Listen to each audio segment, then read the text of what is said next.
The first letter arrived on a Tuesday.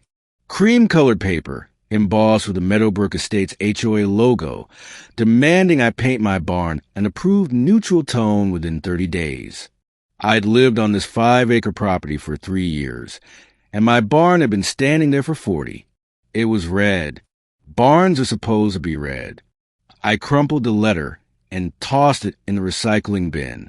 My property sat on the edge of the HOA's jurisdiction, technically within their boundaries by about 50 feet, a fact that had escaped everyone's attention until Patricia Hendricks became HOA president. Patricia, or the Purple Terror, as my neighbors called her, she wore exclusively purple power suits, had made it her personal mission to bring order and aesthetic harmony to every inch of Meadowbrook Estates. The second letter came a week later. This one threatened fines. The third letter, arriving just days after, increased those fines to $200 per day.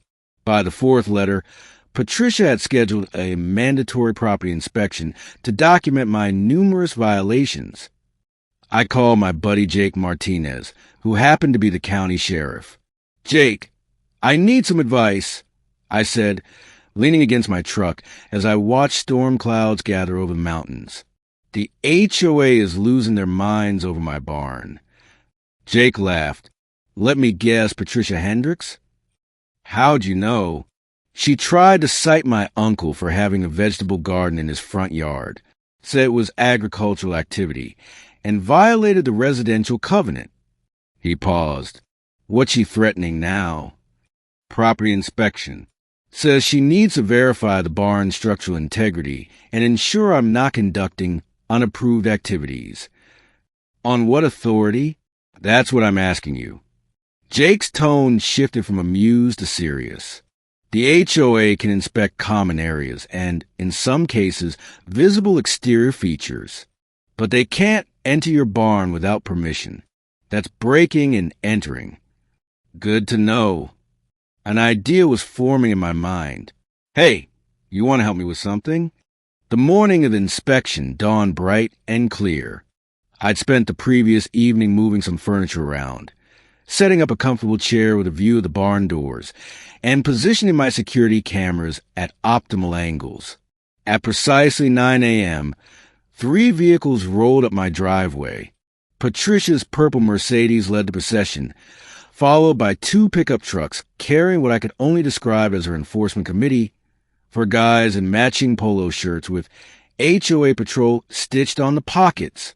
I stayed in my chair, sipping coffee, as Patricia emerged from her car, clutching a manila folder like a weapon. "Mr. Dawson," she called out, her heels clicking across the gravel. "I trust you received notification of today's inspection."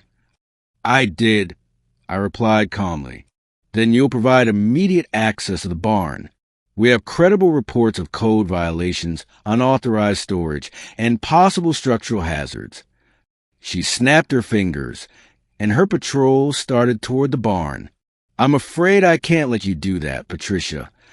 She stopped, her perfectly styled blonde hair catching the sunlight. "Excuse me, the barn is a private structure on my private property. You don't have authority to enter it." Her smile could have cut glass. Section 12, subsection 4 of the HOA covenant grants us inspection rights for any structure visible from common areas. Your barn is visible from the road. That section refers to exterior inspections. Visual confirmation only. I've consulted with our attorney. We have every right. No, you don't. I took another sip of coffee. But you're welcome to try. Her face flushed red beneath her foundation. This is obstruction. I'll have you cited, fined, and if necessary, I'll obtain a court order. Or, I said, gesturing to her patrol, you could just do what you're planning to do anyway. Patricia's eyes narrowed. She wasn't used to people calling her bluff. "Mr. Chun, Mr. Rodriguez, proceed with the inspection." 2 of her patrol members approached the barn. They tried the main doors, locked. They walked around to the side entrance, also locked. "Mr. Dawson, open these doors immediately or we'll be forced to..." To what? I interrupted. Break in? Please, go ahead. I've got all day. Patricia's jaw clenched. She turned to the largest of her patrol members. Do whatever is necessary to gain access. Document everything. What happened next would have been comical if it wasn't so satisfying. The man produced a crowbar from his truck and approached the side door. He wedged it into the frame, leaning his weight against it. The wood splintered. The lock gave way with a crack that echoed across the property. The barn door swung open, and there, sitting at a card table with a portable lamp illuminating his badge, was Sheriff Jake Martinez. "Morning, folks," Jake said pleasantly. "Beautiful day for a breaking and entering, wouldn't you say?" The color drained from Patricia's face so fast I thought she might faint. We have authority. This is an HOA inspection." Jake stood up, his 6 feet 3 inches frame filling the doorway. "Ma'am, I've been sitting here for 2 hours reviewing HOA covenant law. Fascinating reading. You know what I didn't find? Anything that gives you permission to break into a private citizen's barn. This is entrapment." "No, ma'am. Entrapment is when law enforcement induces someone to commit a crime they wouldn't otherwise commit.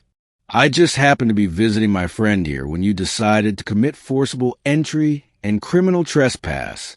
That's all on you." Behind Patricia, her patrol members were backing away from the barn like it might explode. The one with the crowbar had dropped it in the dirt. "I want your names," Jake continued, pulling out a notepad. "All of you, we're going to have a conversation about what constitutes legal authority versus vigilante property damage. Sheriff Martinez, surely we can resolve this." "Resolve what, Ms. Hendricks? You just ordered someone to break down a door. There's probably $500 in damage here, not to mention the violation of Mr. Dawson's Fourth Amendment rights." Patricia's hands were shaking. Her manila folder slipped, paper scattering across the ground. "This is ridiculous. The HOA is a homeowners association, not a government agency.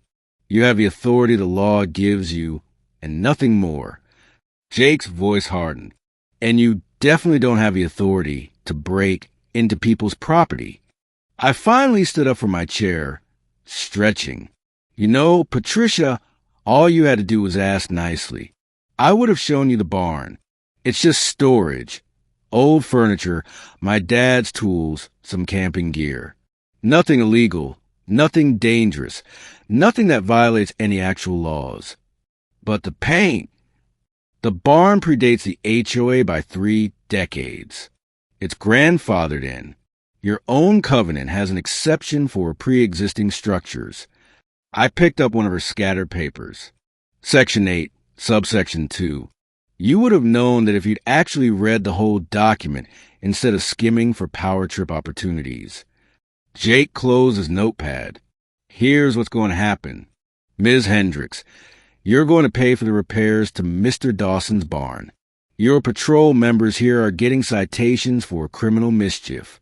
And I'm going to have a very detailed conversation with the county attorney about HOA overreach." "This isn't over," Patricia hissed.